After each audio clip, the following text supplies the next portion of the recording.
In this chapter, we will take a look at the Start button and the taskbar. We will see how to start, add, and remove programs in Windows 2000, and we will take a look at customizing the Windows environment. To start a program, go to the Start button on the taskbar. When you click Start, a menu will pop up with a list of available programs or program groups to choose from. Here is the Start menu. There are options for all important Windows tasks. Options with black arrows open more menus. Options without black arrows perform other Windows functions. Near the top of the menu is the Programs option. Pointing to Programs will display a cascading menu listing all of your programs.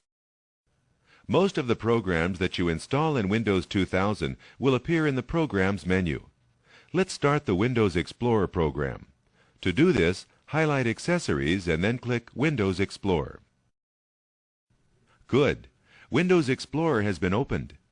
The Windows Start menu is a useful tool because most programs that you are likely to use are always available just by clicking the Start button on the taskbar. The Windows 2000 taskbar serves as the command center for your Windows programs. Not only can you start programs from the taskbar, but it keeps track of all your open windows. Any programs that you have open will be represented by a button on the taskbar. The buttons on the taskbar provide an easy way for you to switch between your open windows. Having several programs open at once and switching between them is called multitasking. Multitasking can increase your productivity by allowing you immediate access to any of your open programs. To switch to an open window, click the window's corresponding button on the taskbar. Clicking this button will cause the window to come to the front of all other windows, ready for you to use. Another way to switch between open windows is by pressing Alt plus Tab. Let's take a moment now to practice switching between the open windows using the buttons on the taskbar.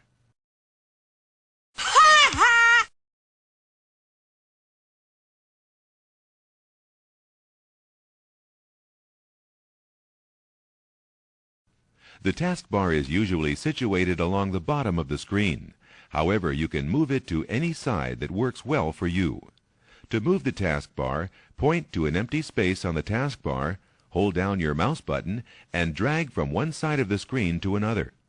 Release your mouse button when you reach the area you want your taskbar to occupy. Whether your taskbar is located at the bottom, the top, the left side, or the right side of the screen, the Start button and any minimized window buttons function in exactly the same way. Let's try dragging the taskbar to the right side of the screen.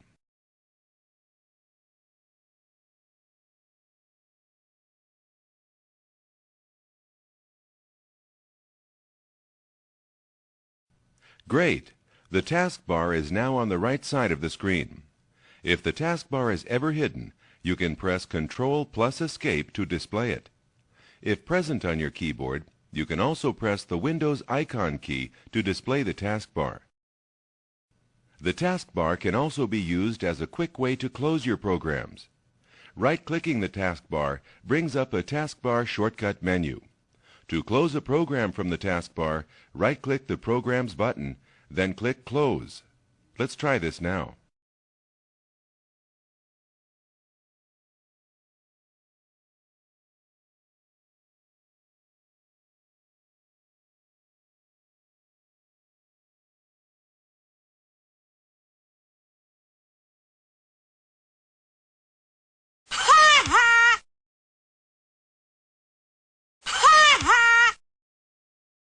Notice that the Paint window has been closed and that the button Untitled Paint is no longer on the taskbar.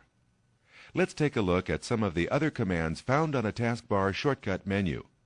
To do this, right-click an empty space of the taskbar. The shortcut menu that appears will allow you to accomplish tasks such as cascading and tiling the windows on your desktop, monitoring your system resources, adjusting your date and time, and more.